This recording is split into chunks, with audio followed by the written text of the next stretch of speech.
Un fait croquer spécial chez Microciné. Et donc, le premier invité de Microciné de ce fait croquer nouvelle génération, on va dire, bah, c'est le Ciné Clem, donc Clément. Et donc, merci, tu ouvres le bal.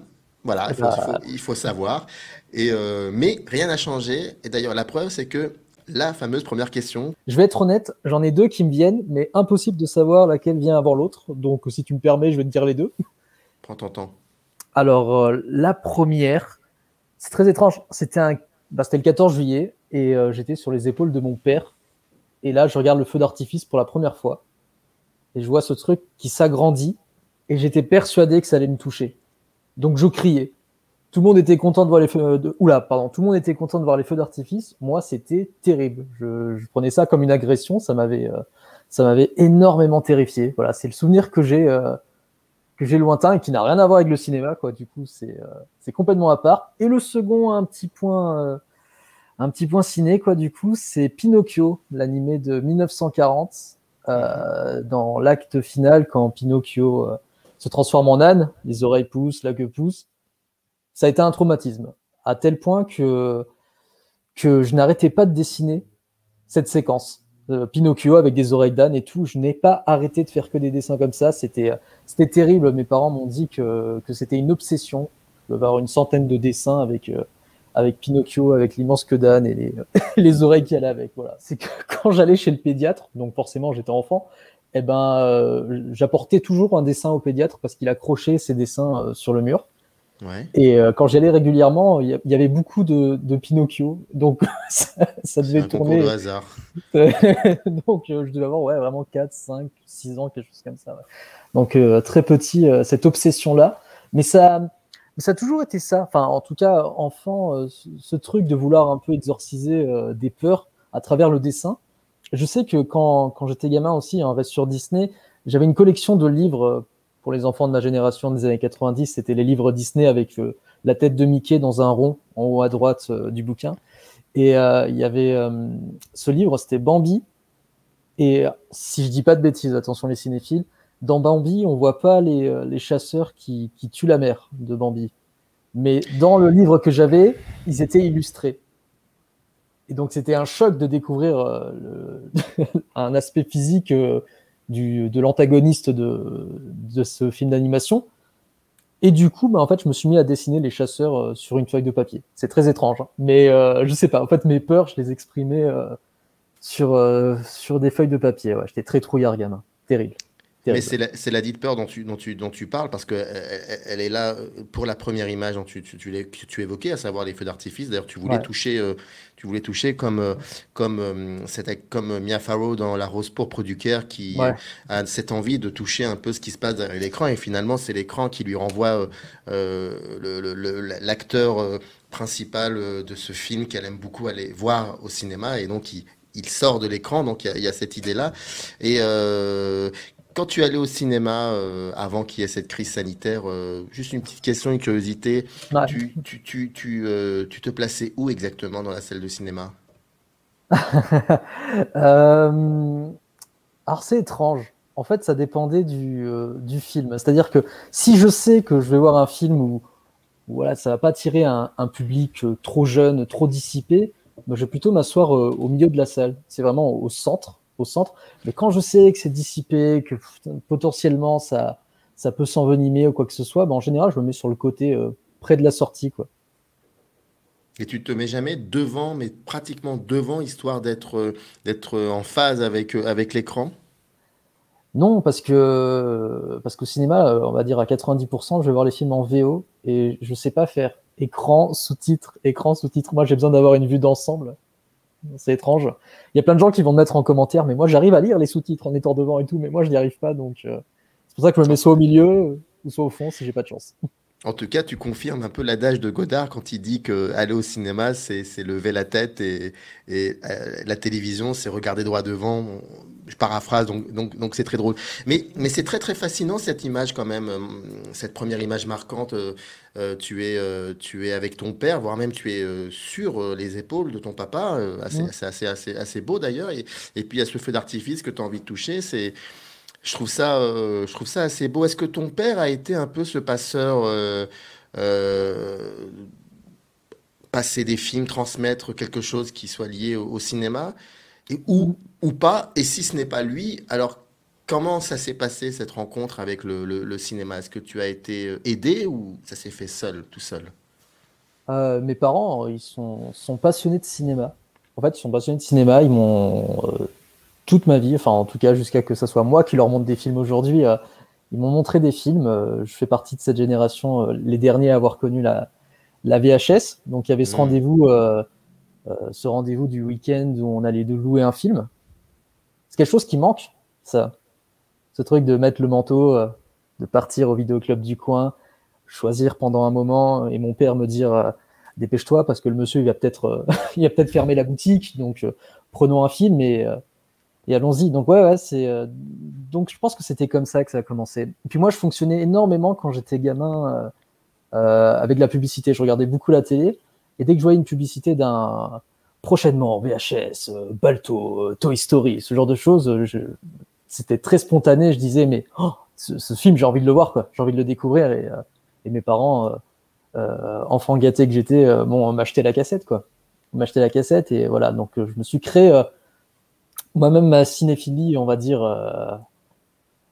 enfant avec l'animation, avec les Pixar, tout ça, ça commençait avec ça. Et mes parents, voilà, me donnaient des films qui les ont marqués un peu plus tard, comme Retour vers le futur, ce genre de choses, ou Star Wars. Voilà. Oui, d'accord. Alors, une indiscrétion, tes Vas-y. parents, la génération de tes parents, en gros, ils ont eu 20 ans, en quelle décennie? C'était pour Mais, avoir mais, vraiment, pour que je puisse un peu cerner deux, trois petites choses. mes parents avaient la vingtaine dans les années 80, ouais. Ils m'ont D'accord. eu, ils avaient 30 ans, tout pile. Donc, D'accord. Oui, donc comme tu l'as dit si bien, ils sont les enfants des années 80, donc c'est l'avènement de Spielberg, plus ou moins, parce que c'est vrai qu'il avait commencé ouais, les années 70. Donc c'est Retour vers le futur, c'est les les Star Wars, Goonies, c'est tout ça, c'est Gremlins, les tout ça. Goonies. Ouais. Et ces films-là, ce cinéma américain assez particulier, ils te l'ont fait goûter très très tôt, ou ils ont attendu que tu grandisses un peu plus Très pour te tôt, transmettre cela? alors c'est très drôle, mais très tôt, mais pas à travers les films. Je m'explique. C'est-à-dire que moi, gamin, mes parents m'ont beaucoup acheté des jouets Star Wars avant de voir les films, avant de découvrir les films. C'est-à-dire que je savais qui était Dark Vador, je savais qui était Yoda, je savais qui étaient ces personnages-là. J'avais des figurines, j'avais des livres, j'avais tout ça, mais je n'avais pas encore vu les films. Et il m'a fallu une après-midi où j'ai découvert l'Empire contre-attaque. Et c'est là que j'ai compris que Dark Vador n'était pas un robot, mais un humain. Et qu'il y avait des suites et des films avant. Et j'ai eu 6 ans l'année de la sortie de La Menace Fantôme, donc le premier de la prélogie, voilà, fin 90, début 2000. Et ça a été mon premier Star Wars au cinéma.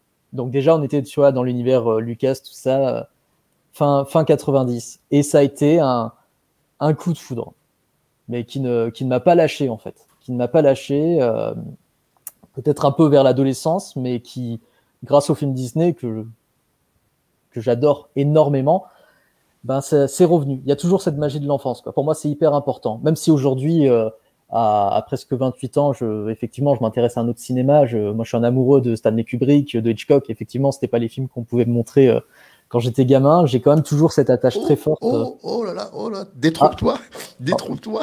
ça sent le vécu, ça. Je ne vais pas m'éterniser là-dessus, mais Vas-y, détrompe-toi. vas-y. Non, Ah, bah, moi ça j'ai m'intéresse. eu, bah écoute, confidence pour confidence, vu que tu en fais, pourquoi je n'en ferais pas moi-même? Bien sûr. Bah j'ai un jour montré, donc c'est pas quelqu'un qui me l'a montré, c'est plutôt moi, le père, qui a montré à sa fille aînée Dalia. Elle a 14 ans maintenant, je crois qu'elle devait avoir peut-être 11 ans. C'était un soir, on devait se faire c'était un soir d'Halloween, je crois, ou je ne sais plus. Et puis je lui ai montré deux films d'horreur. Et le premier était Scream. Bon, elle a beaucoup plus rigolé. Ouais. Et parce que je devais avoir 20 ans. Scream, je crois que c'est 96, c'est ça, 16, 80. 96, ouais. Mais j'avais 20 ans à l'époque. Et donc je lui ai montré ce film. Voilà, elle a trouvé ça très drôle. Et puis moi, en le revoyant, je trouvais qu'il avait extrêmement mal vieilli. Désolé, mais bon, ça peut arriver. Et puis, vu qu'elle me taquinait un petit peu plus sur le fait que comment tu peux avoir aimé ce film-là, et ben, je sais pas ce qui m'a pris. Je lui ai montré Shining. Ah, Et, Elle a adoré. Bon, ça a été assez compliqué pour elle, mais elle a su que c'était ça et que ça ne pouvait pas être autre chose. Et elle n'en a pas été effrayée plus tard, mais elle a vu ce que pouvait être l'horrifique de manière, voilà, ce que ça pouvait être. Donc, C'est après, bien intéressant ce que tu évidemment, dis. je m'en suis voulu, mais là, maintenant, avec le recul, je me dis non, non, et pourquoi pas, et il fallait tester, et elle a trouvé ça juste extraordinaire, et elle n'a pas, je veux dire, elle n'a pas lâché le film d'un iota, que de la première seconde, avec cette caméra qui surplombe comme ça les montagnes et la voiture, et puis cette musique fascinante, et jusqu'à la dernière seconde, elle n'a pas lâché d'un iota, et elle avait 11 ans, et elle a su que c'était ça, et que ça pourrait pas être autre chose. Donc, détrompe-toi. J'ai, alors c'est très drôle, je vais rebondir sur ton histoire Hmm. pour en faire la mienne, quitte à s'éloigner un peu de la Vas-y, question. vas-y, je t'en prie. C'est hyper drôle. Alors moi, il faut savoir, je le crie assez fort sur ma chaîne et sur les lives, j'ai un amour incroyable pour Shining, Hmm. mais ça, mais comment dire, c'est un doudou aujourd'hui Shining, mais au début c'était une peur aussi forte qu'un feu d'artifice ou quoi que ce soit. En fait, ma génération, je pense même la génération, même la tienne ou quoi que ce soit, euh, on n'avait pas Internet pour se regarder des films de façon pas très légale ou sur YouTube ou ce genre de choses. Donc en fait, Hmm. tout ce qu'on avait, c'était les affiches, c'était les bandes annonces. Si on arrivait à la voir à la télévision, et après, c'était beaucoup de ragots. Moi, je sais que ce qui alimentait un petit peu les conversations dans la cour d'école au primaire, c'était vraiment de se dire ah, il y a ce film d'horreur et il y avait d'autres garçons qui voulaient faire les grands et qui disaient ah, mais moi je l'ai vu, j'en ai vu plein, j'ai pas peur, tout ça et tout. Donc, en fait, c'était drôle parce que à l'époque, voilà, on n'avait pas un regard sur la politique, sur le monde extérieur. Donc, en fait, nos seules réelles préoccupations, c'était d'avoir des bonnes notes à l'école. Et le pire truc qui pouvait nous arriver dans la vie, c'était redoubler et voir des films d'horreur. C'est très caricatural, mais c'était vraiment ça. Et moi, je sais que j'avais entendu des noms, Sixième Sens, L'Exorciste, tout ça, mais c'était des films qu'on ne pouvait pas voir. On savait qu'ils faisaient très très peur, peut-être même que c'était pire que ce qu'on pouvait imaginer. Et, euh, et moi, quand je rentrais à la maison, je disais à mes parents, ouais, il y a un tel, il m'a dit qu'il a vu ce film d'horreur, que ça lui a pas fait peur, tout ça et tout.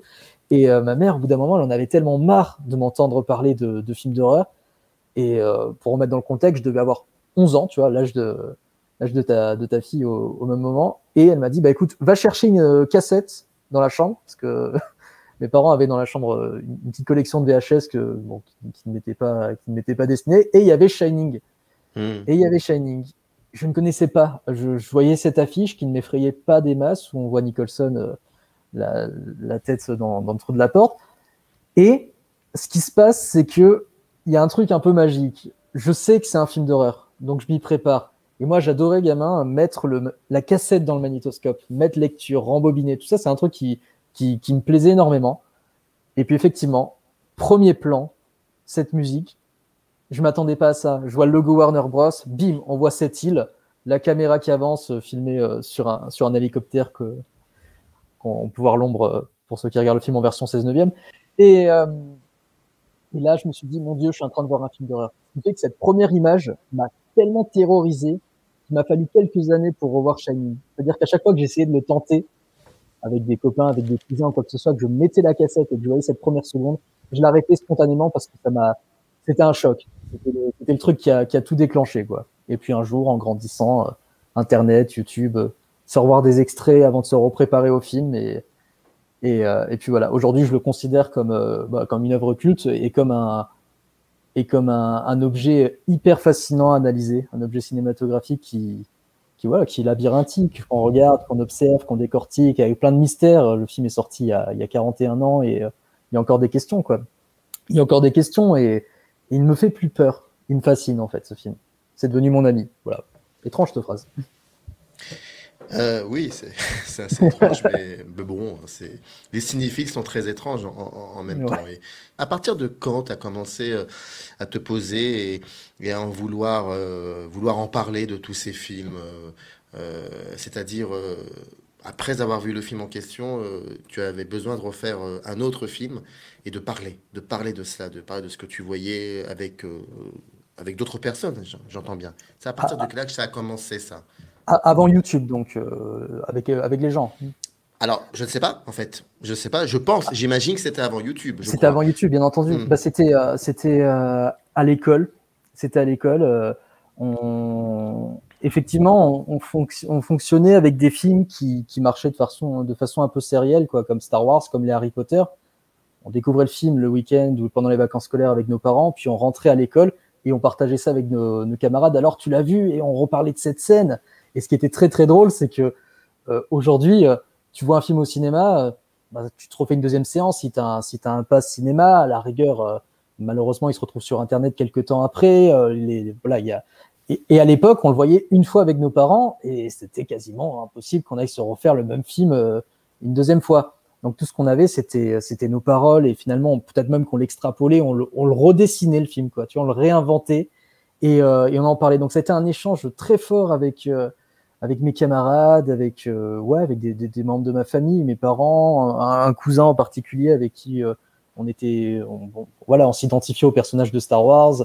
Et, euh, et voilà, bah, c'est vrai que Star Wars, Harry Potter, tout ce qui fonctionnait de façon saga, bah, c'était quelque chose qui alimentait nos conversations parce qu'on attendait une suite, on attendait un après. Et est-ce que il y a eu un moment où, en parlant, tu avais aussi peut-être besoin d'écrire quelque chose sur ce que tu voyais? Alors, à l'écrit, ça a été très léger.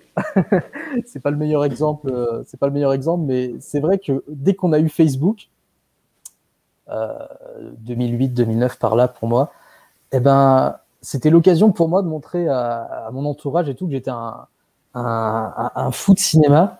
Donc je prenais des captures d'écran de mes scènes de films préférées, je les mettais en images avec le nom du film, l'année, le réalisateur, tout ça. Des fois je faisais des petites critiques en disant ah c'est mon film préféré, voilà, très très mal écrit, très très mal formulé. Et voilà, je pense que c'est on va dire ma seule approche avec l'écriture. Je me suis jamais plongé après dans des trucs du genre halluciné au sens critique pour donner mon avis. Et puis, les années ont passé. Et après cette étape Facebook, après cette étape Instagram, Twitter, où je mettais beaucoup d'images, bah, j'ai voulu donner des mots. Et on est arrivé à YouTube, quoi. Il y a eu un long parcours qui n'a rien à voir avec le cinéma avant d'arriver au cinéma, mais ouais,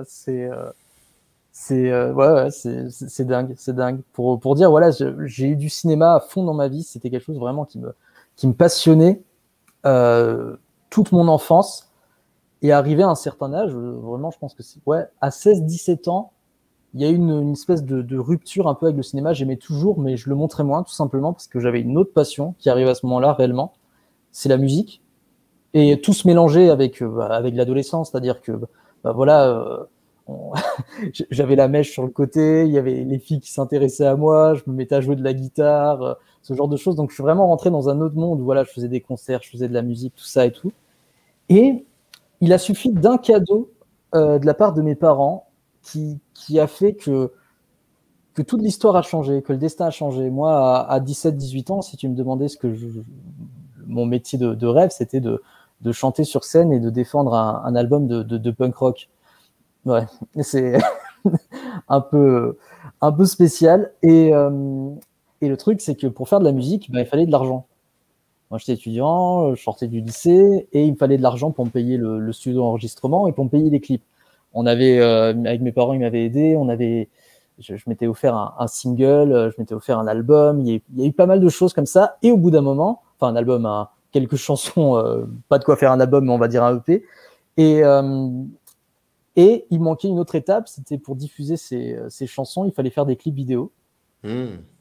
Et mes parents, bah voilà, ils s'y connaissent en rien. Donc, en fait, ils m'ont acheté un caméscope.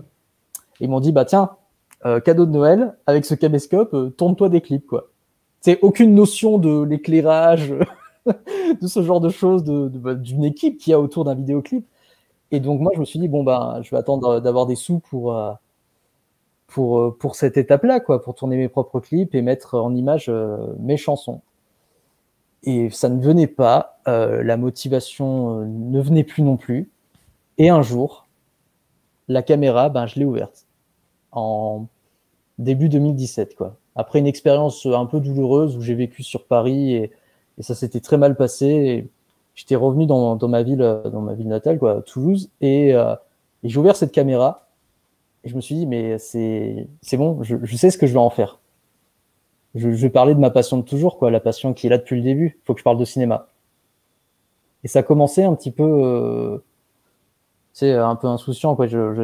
Comment je m'appelle vite, il me faut un truc là, le ciné-club. Vas-y, au pif, ça sonne ciné-club, ouais, il y a un petit jeu de mots, c'est pas grave. On envoie comme ça, il n'y a pas d'image, il n'y a pas de logo, rien n'est préparé. J'allume la caméra, je parle, je poste. Comment dire ça, j'ai vu énormément de retours positifs. J'avais des dislikes, hein, forcément, ça a commencé comme ça.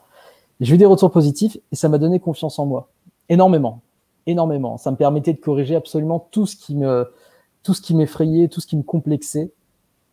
S'entendre, c'est difficile au début. S'enregistrer, s'entendre, c'est... Se voir aussi. Se voir aussi, c'était pas facile. Remarquer plein de gestes, des gestes parasites, des trucs qu'on fait qui nous plaisent pas. Et voilà, et c'était bien, c'était un bon exercice et ça m'a permis de corriger énormément de choses, de positionner ma voix autrement aussi. Ça a été incroyable. Moi, YouTube, c'est vraiment une aventure avec ses hauts et ses bas qui... Je retiens vraiment que les hauts, quoi. Vraiment que les hauts dans cette histoire. Quel a été le premier film que tu as... Enfin, la première vidéo que tu avais faite, c'était sur quoi exactement? Je suis pas allé voir cette première vidéo. Pas de souci, c'était sur Split de M. Night Shyamalan. D'accord. Ok. Voilà la suite d'Incassable. Bah, spoiler, c'est bon, on peut le dire. Voilà. Je pense qu'on peut le dire. Et j'imagine que c'était un film que tu avais pris au hasard. Il n'y avait pas forcément eu quelque chose de réfléchi. Tu as pris le film. Ah. C'était réfléchi. Je me suis dit, quitte à choisir un film, autant choisir un film qui d'avance risque potentiellement de me plaire, mais qui en plus il y a un confort. C'est-à-dire que je connaissais un peu la maison, c'était M. Night Shyamalan, quoi. Je me suis dit, bon, je connais un peu le gars, je connais un peu son cinéma, j'ai pas besoin d'être à nu face à un film et être dans la suranalyse dès le début, quoi. Tu seras à l'aise, surtout. Je serai à l'aise, ouais. Donc je l'ai choisi, j'ai volontairement choisi ce film-là, quoi. Je crois que le film d'avant, si je dis pas de bêtises, je sais plus s'il était sorti, je crois qu'il est sorti en 2016, je me rappelle plus. C'était le film A Cure for Life. Je sais pas si tu l'avais vu. Oui. C'était un petit peu dans la même veine que Shooter Island. Et j'avais vu ce film que j'ai...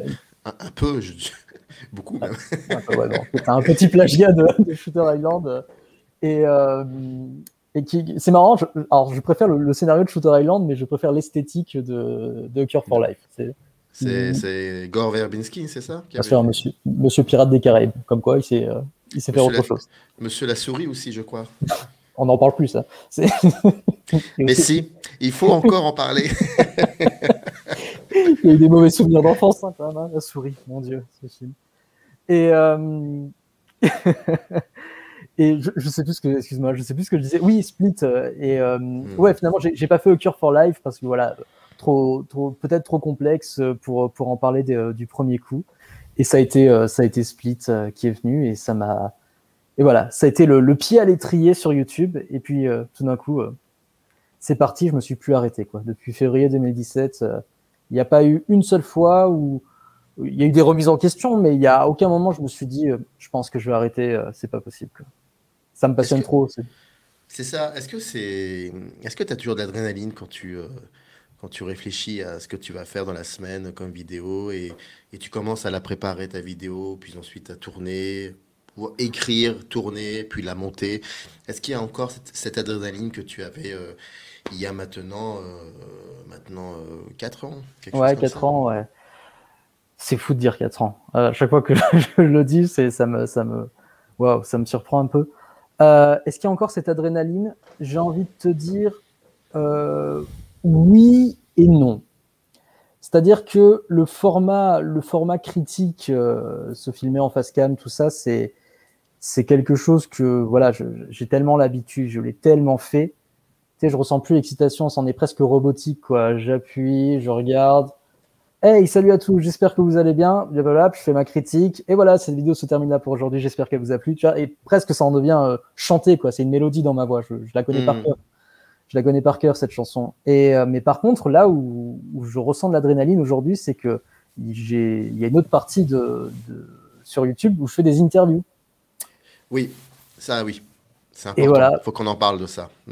Et je fais des interviews. Et ça, c'est de l'adrénaline. Et toi-même, tu sais, hein, du coup, c'est Finalement, c'est même pas l'interview qui m'angoisse, moi, c'est la partie technique, c'est ce qu'il y a autour. C'est-à-dire que moi, je suis concentré sur ce que la personne me dit en face, mais j'ai un œil qui regarde la caméra. On peut le voir, hein, pour les plus observateurs, quand on regarde mes interviews, je lève un peu les yeux par moment parce que je regarde la caméra, il faut qu'elle continue à tourner, il faut que le son marche, il faut qu'il y ait tout.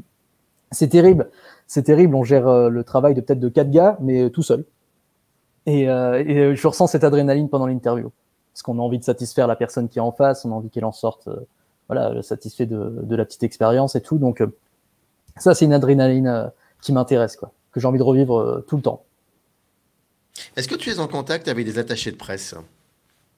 Avec non, en fait, je travaille dans un média et c'est le média qui me fait passer par ce genre de truc. Là, par exemple, je me suis retrouvé dans un festival près de chez moi et il y avait tous les attachés de presse. Il y avait Pascal Légitimus qui était avec son attaché, tout ça.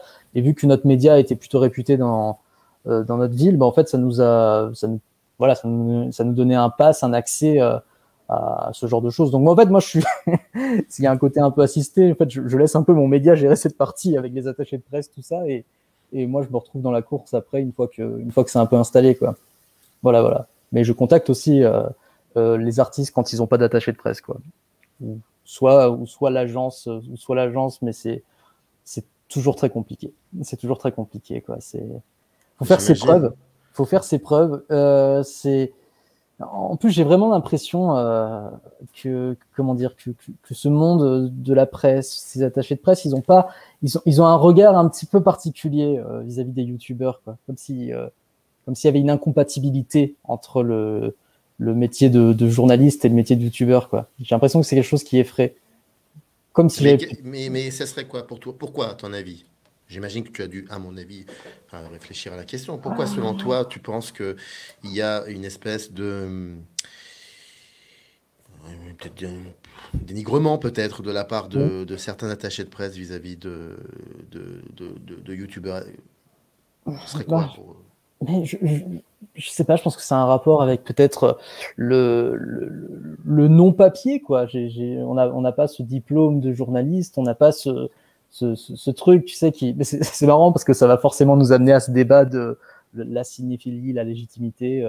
Si t'as pas fait d'études de cinéma, tout ça, c'est drôle. Je pense qu'il y a des agents, je pense qu'il y a des attachés de presse qui doivent se dire, bon, si t'as pas de carte presse, ils vont pas chercher à savoir si t'es un passionné ou pas. Ce qui leur intéresse, est-ce que t'es du métier, est-ce que t'es de la profession. Ils ont pas le temps de te questionner pour te demander, attendez, vous connaissez vraiment l'artiste que vous voulez interviewer, vous êtes sérieux, vous êtes carré, ils ont pas le temps. Donc je sais pas. Il y a un dénigrement certain, mais faudrait pas mettre tout le monde dans le même panier. Je pense que là vraiment on fait une caricature, quoi. Il y a des journalistes qui n'aiment pas les youtubeurs, et puis voilà. Enfin, je pense, en tout cas. Moi, je n'avais pas l'intention de poser cette question de légitimité, de cinéphilie, mais alors vraiment pas du tout. Et d'ailleurs, je continue d'ailleurs de ne pas en avoir l'intention, mais je suis obligé de rebondir sur ce que tu dis. Bien sûr. De cinéphilie, légitimité. Quand tu en parles, il y avait une forme d'agacement quand tu le dis, quand tu as prononcé ces deux mots-là, et c'est quelque chose qui continue encore. Faut dire ce qui est, hein, de t'emmerder un peu, de te faire chier, quoi. Ouais, oui, bien sûr. Moi, j'ai pas de carte presse, j'ai pas de. Je veux pas citer de nom parce que c'est un peu trop, mais je veux dire, moi, je vois certains journalistes qui, bon, franchement, c'est pas attention, c'est pas pour me jeter des fleurs. Les gens, ils vont dire, il a un ego, mais pas du tout, hein. Je veux dire, je vaux pas plus, pas moins que la personne qui a sa carte presse et qui fait du journalisme en télévision, quoi que ce soit, hein, quand je fais mes interviews. Je veux dire, le format est quasi similaire. La façon de positionner sa voix, la façon c'est un exercice, c'est un travail, mais c'est pas forcément obligé de passer par une formation. C'est terrible ce que je dis, mais il y a aussi, comment dire, si la passion prend le dessus sur tout, on est capable de faire des choses similaires. Certes, il nous manquera un papier, il nous manquera ce genre de choses, mais on en vaut autant qu'un véritable journaliste, quoi. Je pense sincèrement, il y a des gens qui sont médiocres. Moi, je sais plus qui c'est qui me disait ça, mais je crois que c'était quelqu'un qui travaillait dans mon média qui me disait, c'est marrant, il y a des journalistes qui sont formés, je dis pas tout le monde, hein, mais qui, quand ils en ressortent, avec la formation, avec le bagage et tout, tout devient robotique, en fait. Dans la façon d'être, la façon de parler, la façon de... C'est formaté, quoi. C'est C'est trop formaté. formaté, Hmm. exactement. Et on est en train de s'évader complètement. Je me souviens même plus du Non, début de non, la oh, question. Split, oui, c'est ça. non, non, mais Split, ça reste du cinéma. Non, non, c'est très intéressant ce que tu dis, parce qu'après, je vais te poser une autre question là-dessus. Enfin, c'est très, très intéressant ce que tu racontes. Et oui, oui, donc, il y a un formatage. Il y a un Il formatage y a un ambiant. formatage, ouais. Mais j'ai fait quelques entretiens avec pas mal de tes confrères, Ouais, et quand il m'arrivait enfin, il nous arrivait parfois de même pas, enfin, de ne pas en parler de cette situation-là. Et parfois, enfin, délibérément, je posais la question de légitimité parce que aussi, quand je pose la question de légitimité à Zoltan, c'est parce que lui-même se la pose et la pose lors d'une vidéo. Donc je me dis, tiens, ce serait peut-être intéressant de comprendre pourquoi cette question le perturbe alors qu'il pourrait finalement l'évincer complètement. Mais et aussi, ce que moi j'entends de la part des détracteurs, de celles et ceux qui critiquent le YouTube Game, ce que j'entends surtout principalement, c'est le fait qu'il y ait une méconnaissance de la base de l'histoire du cinéma. Très souvent, c'est ce que j'entends. Très souvent, j'entends cette phrase, mais ils n'ont même pas cette base. Et donc, ils bien disent des sûr, bêtises. bien Et c'est sûr. ça surtout Ah, je suis pas en train de défendre qui que ce soit, mais Qui manque, ouais, c'est ça surtout qu'il pourrait peut-être éventuellement reprocher aux youtubeurs. Et il y a aussi une méconnaissance de l'histoire du cinéma chez certains journalistes de la presse écrite et de la presse radio et de la presse internet, mais internet, des revues. Ça peut arriver, ça aussi. Mais c'est vrai que pour YouTube, il y a quelque chose d'assez particulier qui fait que on leur reproche cela. Ce qui n'est pas totalement faux oui, bien aussi. sûr, bien sûr. C'est, mais c'est vrai que c'est quelque chose qui me surprend beaucoup, une espèce de, parfois même d'agressivité. Et Mais de toute façon, le YouTuber, de manière générale, est quelqu'un de très fragile, et quelqu'un de très susceptible. Je le vois sur Twitter, hein, désolé, c'est pas le meilleur exemple, mais c'est effectivement, il y a une remise en question qui est tout le temps là. Qui on est, enfin, c'est vrai quoi. Euh, on est vidéaste dans notre chambre, non. Est-ce qu'on peut faire le festival de Cannes? Non, non. Est-ce qu'on peut faire de la critique écrite ou pas? Ou est-ce que justement on fait que du Marvel? Est-ce qu'on peut parler de Godard? Est-ce qu'on est légitime? Alors que il y a un truc aussi qui, qui est blessant parce qu'on va pas se mentir, quand tu te mets sur YouTube, il y a effectivement une passion. Quand tu fais une vidéo par mois, quand toujours truc, il y a une passion. Quand le montage, par contre, te prend des heures entières, que tu publies énormément de vidéos, là, tout d'un coup, il y a un autre intérêt, pas forcément commercial, mais il y a un intérêt d'être entendu par une grande communauté, par une plus grande communauté, élargir ce paysage et essayer d'avoir le maximum de personnes autour de ton art. Le problème, c'est que quand on commence à fédérer énormément sur un certain angle. Par exemple, je donne un exemple. Moi, si demain je sors une vidéo sur Star Wars et que j'ai fédéré 5000 personnes sur Star Wars, je pense pas que si je sors une vidéo sur Jean-Luc Godard juste après, j'aurai les 5000 personnes qui étaient là qui vont aller sur cette vidéo. Et le problème, c'est que cette histoire de vue, cette histoire de voilà d'algorithme YouTube, ben au-delà de nous pénaliser, ça nous blesse en fait. Ça nous blesse, donc forcément on s'y perd, on s'y perd un petit peu voilà, et finalement on tombe un petit peu dans le côté sombre, le côté sombre de la force, et on commence à proposer des formats qui peut-être de base ne nous ressemblent pas. Et attention, pour les gens qui nous regardent, je tiens à le dire, hein, c'est pas un secret, mais on est tous des personnages, on est tous des caricatures de nous-mêmes. On parle plus fort, on fait les choses en extrapolé, on appuie sur certains traits, sur certains points, c'est normal, c'est normal. Moi, si ça ne tenait qu'à moi, si tout fonctionnait autour de ma passion, bah, je pense que peut-être une grande partie de critiques que je fais sur ma chaîne ne serait pas là, quoi, ne serait pas là. c'est C'est incroyable ce que tu dis, hein. Je suis désolé, non, non, mais bien sûr. c'est incroyable ce que tu dis. Ça veut dire que si, ça veut dire, je vais être un peu radical, c'est-à-dire Vas-y, vas-y. il y a à peu près, allez, on va dire, par rapport à la playlist liée à la critique de cinéma que tu fais, donc à peu près la moitié de ce que tu fais, c'est quelque chose bon, tu les as faites parce que bon, tu en Non, avais non. un peu envie, Alors, attention, mais je oui, c'est rectifie un peu ça. le tir. Non, Oui, non, ce que je veux dire, c'est qu'il y a, comment dire, il y a une rigueur à avoir sur YouTube. Moi, moi, ma vie, elle a complètement changé avec YouTube. Pour cette rigueur-là, c'est-à-dire que, par exemple, je ne sais pas, un film comme au pif, Blade Runner 2049, quand c'est sorti, je me suis dit, waouh, un film comme ça, j'aimerais bien me le voir en salle 1 à 20h le soir avec tous mes copains, tout ça et tout. Non, bah non, il faut que j'aille le voir mercredi matin à 10h, en salle 5, en plus petite salle, pas dans les meilleures conditions et tout, pour pouvoir vite tourner ma critique l'après-midi pour qu'elle sorte le soir et pour que je fédère du monde derrière, quoi, parce que voilà, c'est aussi le but de notre chaîne. Moi, je pense que les gens qui te disent, ouais, non, moi je fais pas de YouTube pour les abonnés, pour les vues, c'est faux, c'est faux, c'est comme si je sais pas, c'est comme si tu allais à la boulangerie, le boulanger est peut-être très passionné par son pain et tu vas pas lui faire le reproche. Ouais, je suis sûr que toi, tu fais du pain pour en vendre. Oui, c'est cette même logique pour moi. mais ce que tu dis est vraisemblable. Je pense qu'il est toujours intéressant de fédérer beaucoup de personnes. C'est passionnant.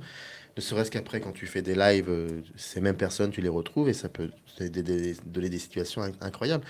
Mais ne regrettes-tu pas ensuite toutes ces vidéos que tu as faites à la va-vite où tu n'as pas eu le temps de penser finalement? Tu n'as pas eu le temps de revoir même aussi le film. Parce que tu as Pas certains... tous. Pas Pas tous. tous. D'accord. Il y a certaines vidéos, je te cache pas, je me dis, ah, peut-être que ce film, ça m'énerve, j'ai pas parlé de ça, ou peut-être que j'ai un petit peu élevé la note, ou je l'ai pas assez élevé, quoi. Ça m'arrive, ça peut m'arriver, parce que souvent, on va pas se mentir, le premier visionnage n'est peut-être pas le définitif après, tu vois ce que je veux dire? C'est-à-dire que quand tu le revois une deuxième fois, ton film, Mais est-ce que tu le vois vraiment?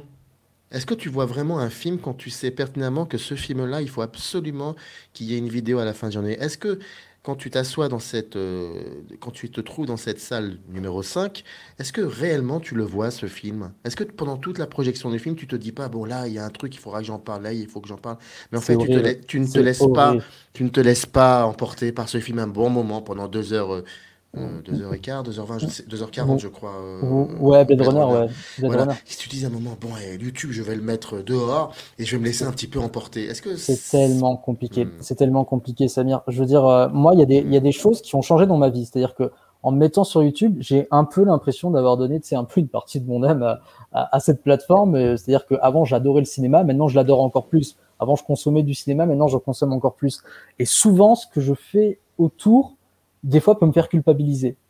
hmm. C'est-à-dire que, par exemple, si là, demain, j'ai envie de me regarder un film, mais juste pour mon plaisir, tu vois, pas faire de critique ou quoi que ce soit, j'ai envie Ouais, de ouais, découvrir ce film-là.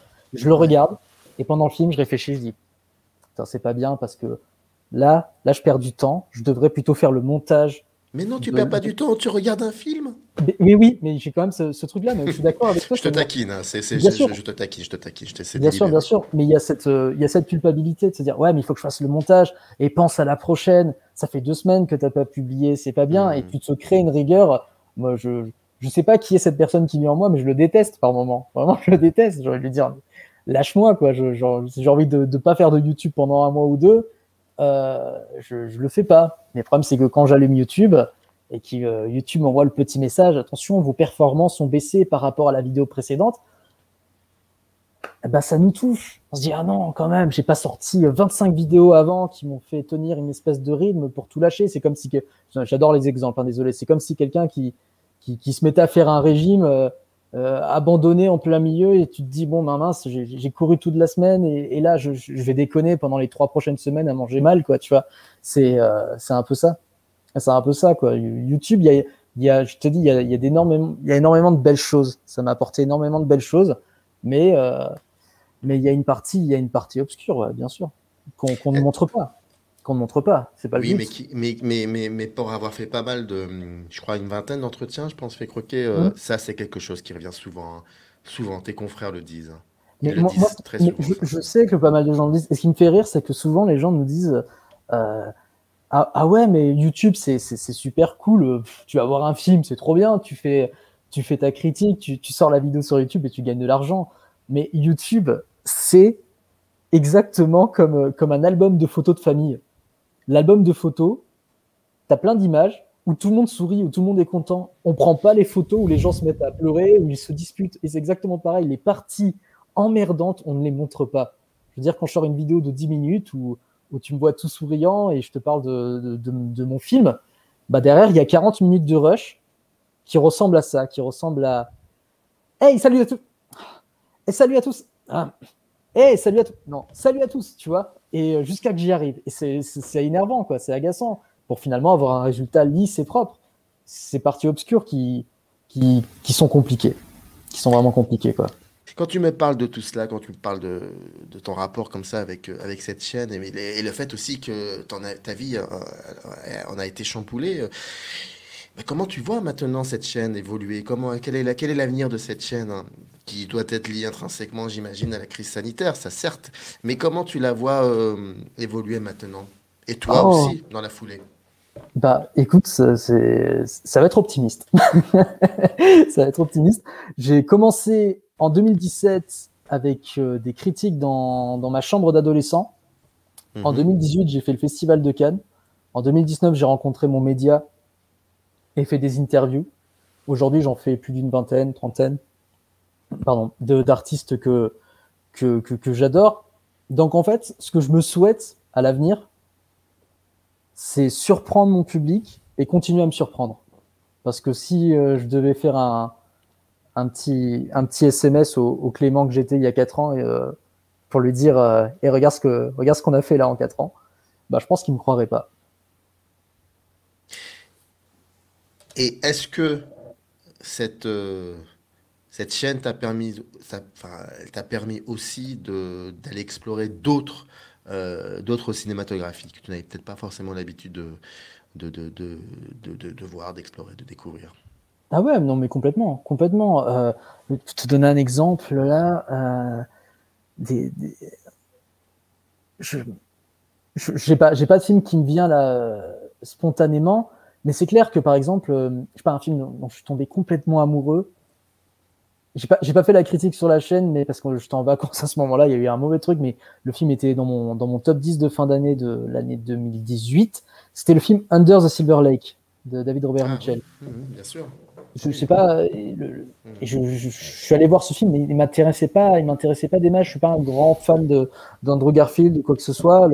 Je sais pas, rien ne me donnait L'acteur. envie. Mhm. Ouais, de l'acteur, oui. Et quand j'ai découvert ce truc, putain, mais quelle claque, j'y étais allé dans l'optique de faire une vidéo, de tout ça, et finalement, j'avais pas eu le temps, mais oh, ce film, et j'en étais tellement fier. Et puis, le fait de faire de la critique, ça m'a obligé à mettre de l'argent et acheter un pass de cinéma pour y aller le plus possible, quoi. Parce qu'au début, la première année sur la chaîne, j'ai pas fait beaucoup de critiques parce que voilà, je payais à chaque fois ma place et il fallait que je choisisse mon film. C'est très bête, on en revient à cette histoire d'argent, mais c'est tout con.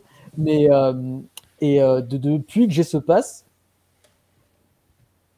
voilà, ça en devient illimité je découvre énormément de choses, des cinémas voilà, que je ne connaissais pas.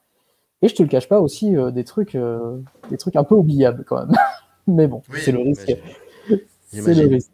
C'est le J'imagine. risque. Mais avec Bah un petit écoute, défaut. Ah, ah oui, un petit défaut. il y a quand même un petit défaut. Il y a toujours, tu sais, c'est l'yin et le yang. Il y a toujours du mal dans le bien et le bien dans le mal. Le petit défaut, c'est que tu consommes plus le cinéma de la même façon. À force de trop y aller, tu perds le côté savoureux, le côté événement, quoi. Tu penses? Ah ouais, moi je trouve. Moi je trouve que quand tu vas voir 4 films au cinéma dans la même journée, crois-moi que le quatrième film, enfin c'est mon avis, hein, c'est personnel, très subjectif, le quatrième film, bah, il n'a pas la même saveur que le premier. Quand tu commences à réciter les pubs par cœur, t'es fatigué. Mais alors comment tu faisais pendant le festival de Cannes? Ah, ça a été une magnifique expérience. Mais mon Dieu, le Festival de Cannes, ce costard qui me serrait tellement dans la salle de cinéma à 7 heures du matin, à 10 heures, mais c'était génial. C'était génial en fait parce que le Festival de Cannes, c'est pas comme voir un film dans ton cinéma de quartier. C'est pas pareil. Il y a quelque chose autour, il y a quelque chose de prestigieux qui fait que tu consommes pas le cinéma de la même façon. C'est très étrange, mais c'est important d'avoir l'atmosphère et d'avoir un cadre où tu te sens bien, quoi. C'est hyper important. C'est hyper important.